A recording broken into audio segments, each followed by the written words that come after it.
नमस्कार, मैं हूं अशोक वर्मा। आप देख रहे हैं टीवी 20 न्यूज। टीवी 20 न्यूज पर फटाफट खबरें जारी हैं, बने रहिए हमारे साथ।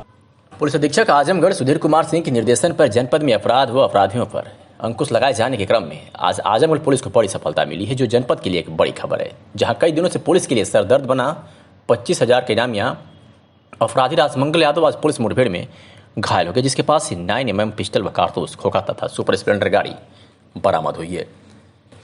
आपको बता दें कि थाना प्रभारी महनाजपुर रत्नेश सिंह तथा थाना प्रभारी देवगांव अपने हमराइयों के साथ अपराध एवं अपराधियों तथा अपराध नियंत्रण के बारे में बातचीत कर रहे थे कि तभी जरिए मुखबिर सूचना प्राप्त हुई कि एक बदमाश जो करीब 1 महीने पहले पलहना में लूट की वारदात में सम्मिलित था तथा जनपद से 25,000 रुपये का इनामी बदमाश है, जो पलहना की तरफ से महनाजपुर की तरफ किसी वारदात को अंजाम देने जा रहा है। पुलिस ने उसे रोकने का प्रयास किया तो वही पुलिस पार्टी पर जान से मारने की नीयत से फायर करने लगा। फलस्वरूप पुलिस बल द्वारा नियंत्रित फायरिंग में 25,000 का इनामी बदमाश राजमंगल यादव के पैर में गोली लग गई, जिसे जान माल की सुरक्षा है तत्काल से लालगंज भेजा गया है।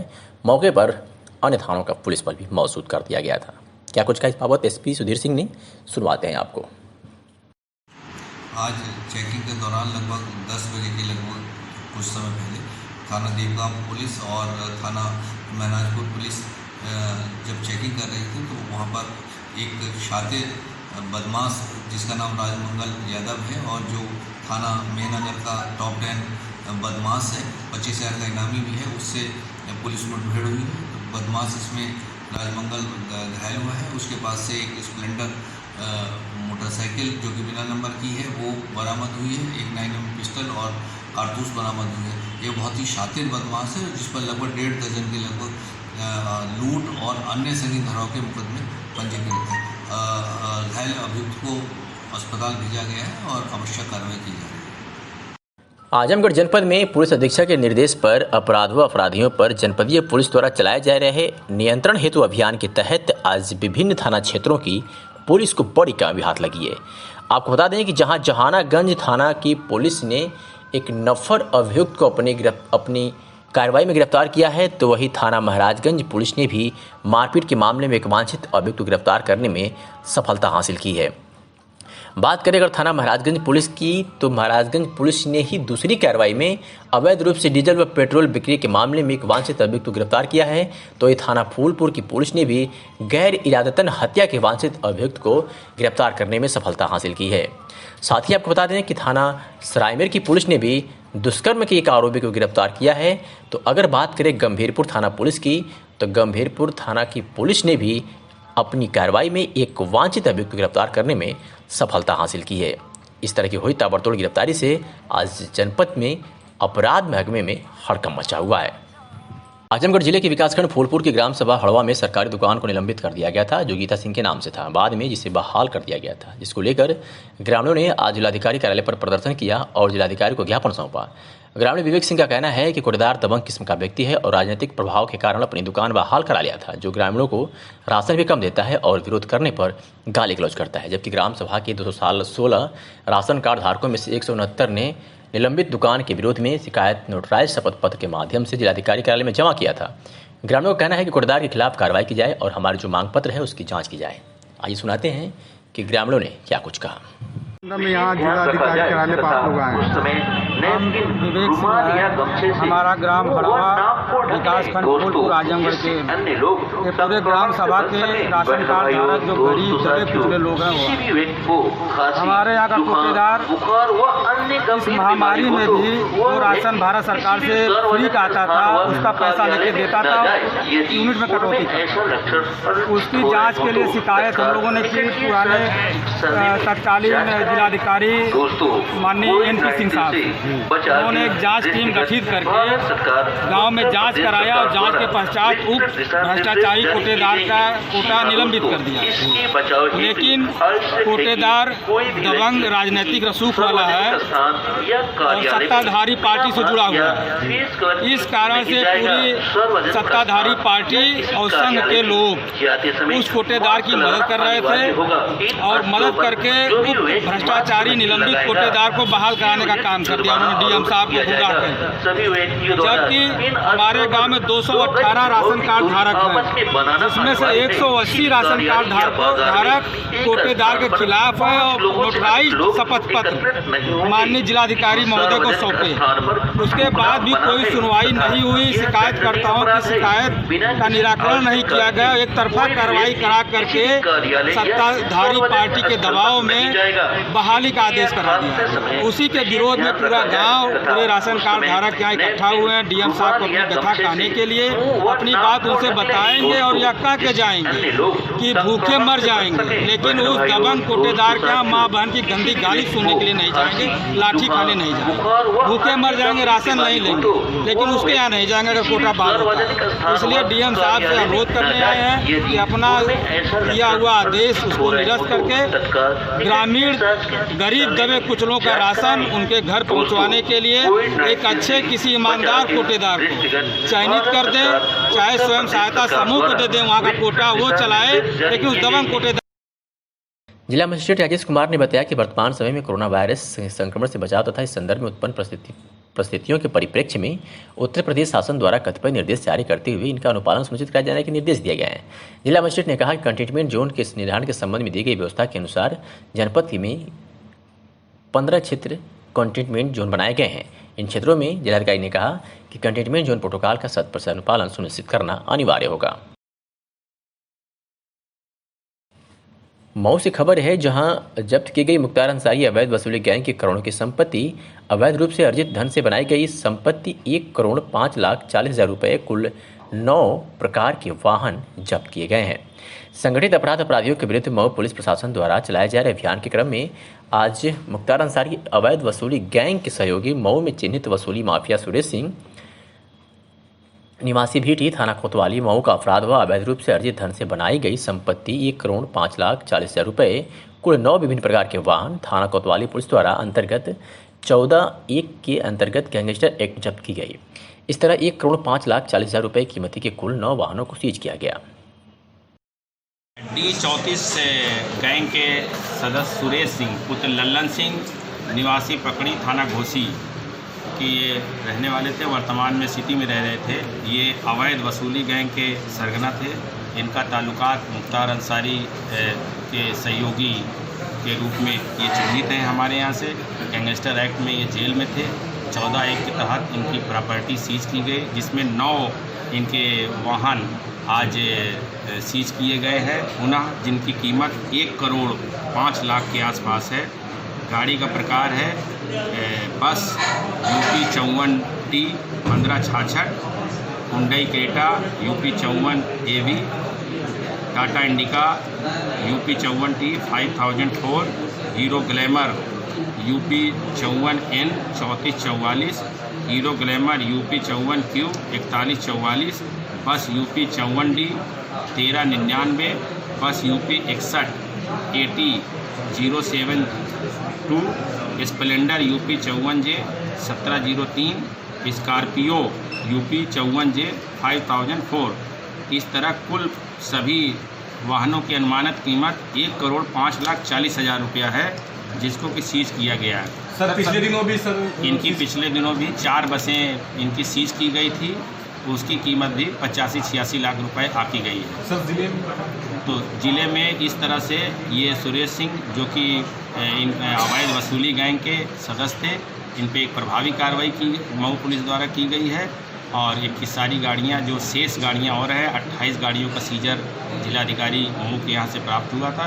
शेष गाड़ियों को भी शीघ्र ही सीज किया जाएगा। लोग और अभी है इसमें? हाँ, अवैध वसूली गैंग में अवैध वसूली गैंग में और भी सदस्य जो हैं उनको आइडेंटिफाई करके, कुछ आइडेंटिफाई हैं, कुछ और नए आइडेंटिफाई करके उनके विरुद्ध भी कार्रवाई की जाएगी। सर जो बसें बाकी हैं उनके लिए क्या चेकिंग अभियान चलाया जा रहा है? उनके लिए भी इंटेलिजेंस कलेक्ट करके, गाड़ियों को पता लगा करके, उसको भी बरामद करके, उसको भी सीजर की कार्रवाई की जाएगी। सर मुख्तार से संबंध रखने वाले जिले में ऐसे कितने लोग हैं और कितने लोगों को अब तक सर कार्रवाई की जा चुकी है? काफ़ी बड़ी संख्या में कार्रवाई। इस खबर के प्रायोजक MS आभूषण भंडार एवं MS मार्ट परशुरामपुर बाजार आजमगढ़। हमारे यहाँ भारत सरकार द्वारा मान्यता प्राप्त 750, 833, 916 होलमार्क का जेवर ही मिलता है। हमारे यहाँ 50,000 के जेवर पर 1% की छूट दी जाती है। हमारे यहाँ जैन कंपनी की पायल मिलती है और साथ ही साथ BRD इंटर कॉलेज के सामने MS मार्ट परशुरामपुर बाजार आजमगढ़ में फैंसी कपड़े से संबंधित सारे सामान उपलब्ध हैं। आपसे निवेदन है कि एक बार सेवा का मौका अवश्य दें। हमारा संपर्क सूत्र है 76 074 84 208 और दूसरा संपर्क सूत्र है 73 98 02 08 24।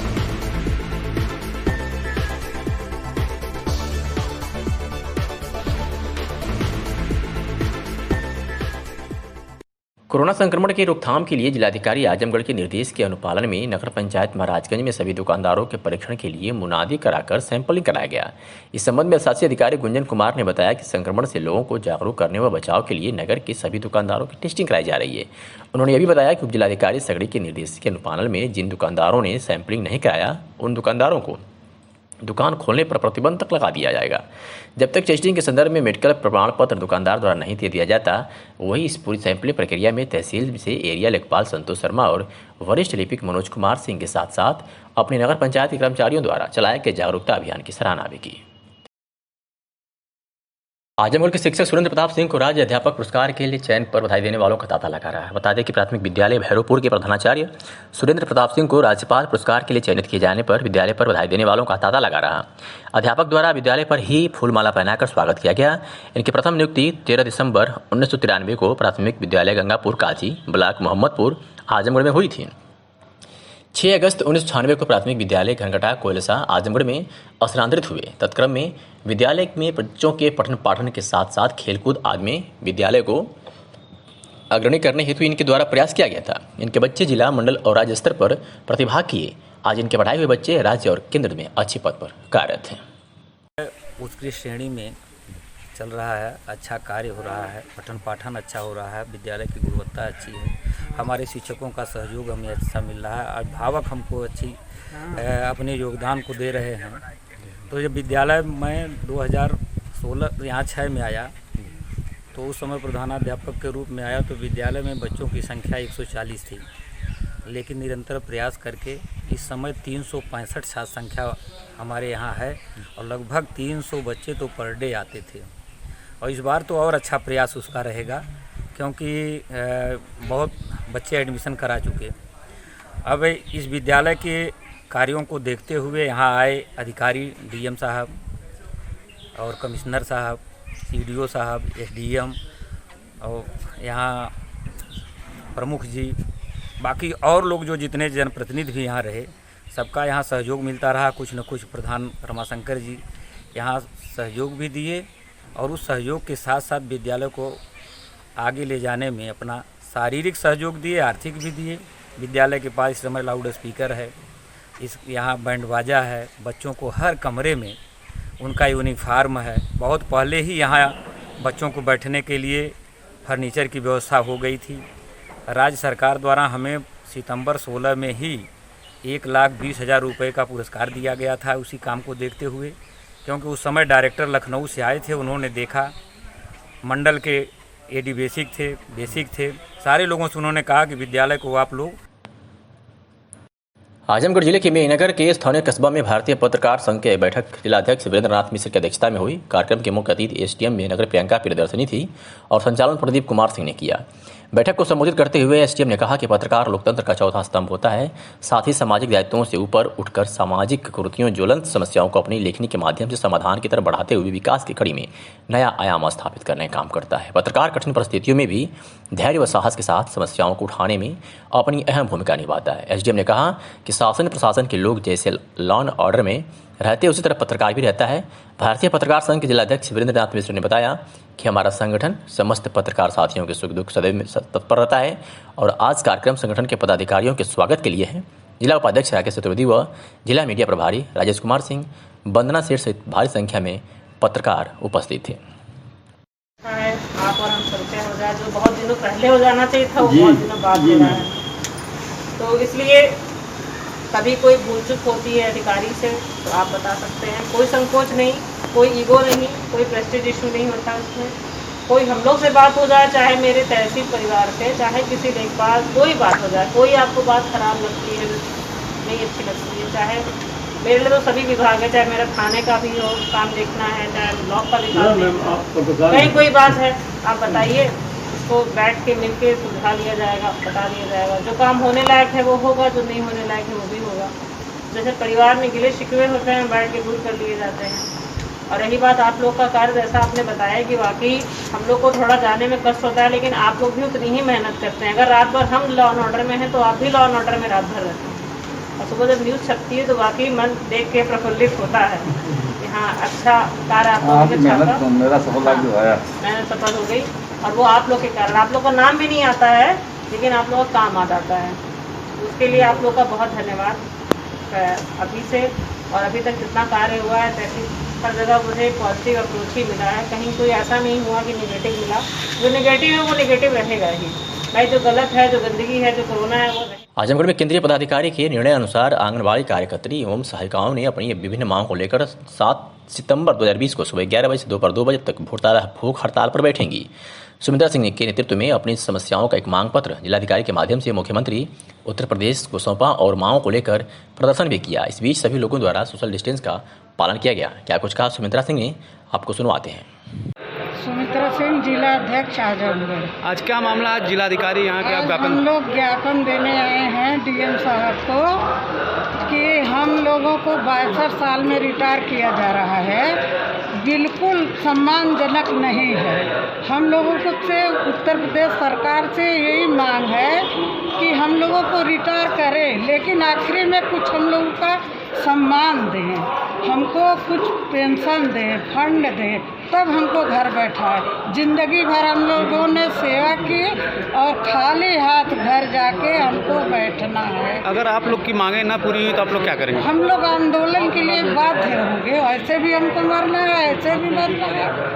तो जब हम लोग घर बैठ के भूखे मरना है तो सरकार की नीति को तो सोचना चाहिए कि हम लोग निःशुल्क सेवा किए, 200 में सेवा किए, 5,500 अभी हुआ है। तब तक जब हम लोगों की नियुक्ति हुई तो ये नहीं कहा गया था, ये कहा गया था कि जब तक चलेगा तब तक ये लोग कर सकती हैं, अब जो है एक नियम था, अब है कि 62 साल में स्वतः सेवा समाप्त होगी।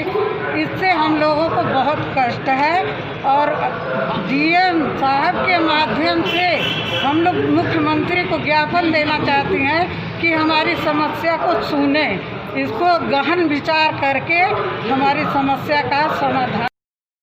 दीदारगंज थाना क्षेत्र के मोलनापुर मदारबख्श गांव के 28 वर्षीय युवक फौजदार यादव पुत्र बाबूराम का संदिग्ध परिस्थितियों में राजापुर हुम्बीगंज बाजार से दक्षिण की तरफ 200 मीटर की दूरी पर समसपुर मार्ग पर बीती रात 12 बजे करीब मृत अवस्था में शव मिला है। परिजनों ने हत्या की आशंका जताई है। मौके पर दीदारगंज पुलिस मौजूद है। शव को पोस्टमार्टम के लिए भेज दिया गया है तथा पुलिस घटना के हर पहलू पर जांच कर रही है। एसपी ने कहा कि पोस्टमार्टम रिपोर्ट आने के बाद ही आगे की कार्रवाई की जाएगी। क्या कुछ कहा एसपी सुधीर सिंह ने, सुनवाते हैं आपको। सर, दीदारगंज थाना क्षेत्र में एक संदिग्ध मौत का मामला है, क्या प्रकरण है पूरा?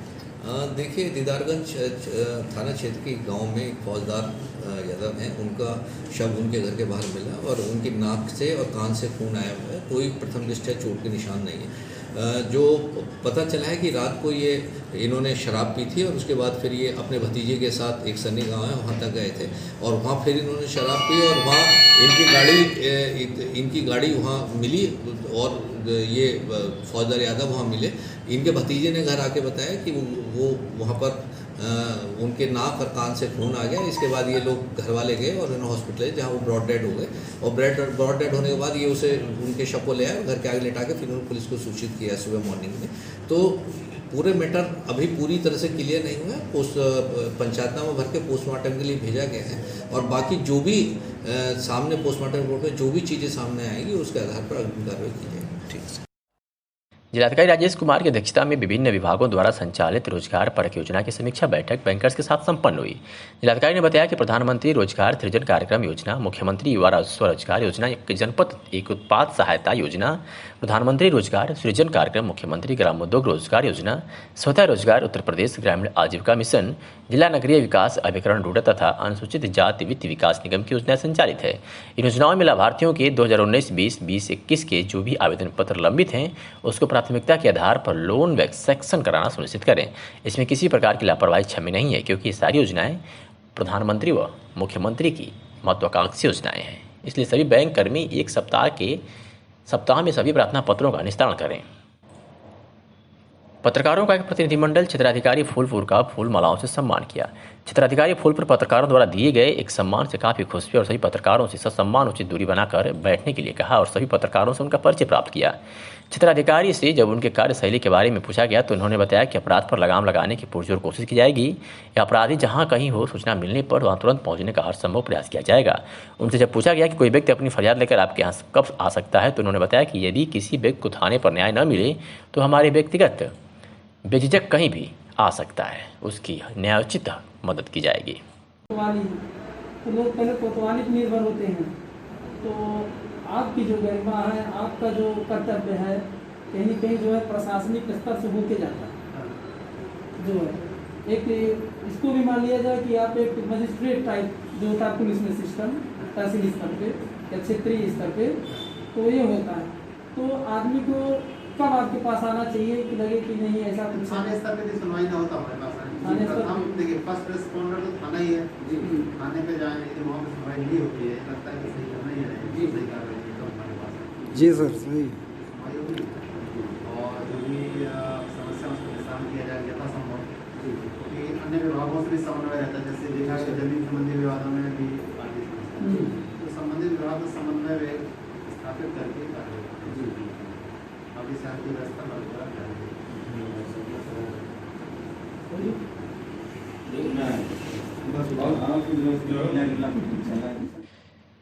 मुख्यमंत्री के निर्देश के क्रम में कार्यालयों में कर्मचारियों की 100% उपस्थिति कराए जाने हेतु निरीक्षण करने के निर्देश दिए गए। इस क्रम में आज प्रातः 10 बजे जिलाधिकारी राजेश कुमार द्वारा सहायक संभागीय परिवहन अधिकारी कार्यालय का आकस्मिक निरीक्षण किया गया। निरीक्षण के दौरान उपस्थित पंजिका का अवलोकन किया गया, जिससे पता चला कि अखिलेश यादव लिखाकर 1 सितंबर 2020 से अनुपस्थित हैं।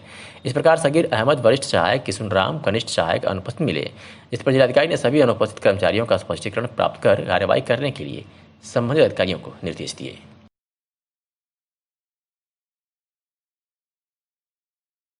समाजसेवी संस्था स्पर्श फाउंडेशन आजमगढ़ द्वारा वृद्धजन आश्रम हीरापट्टी आजमगढ़ में पितृपक्ष के पावन महीने में वस्त्र में अल्पाहार वितरण किया गया।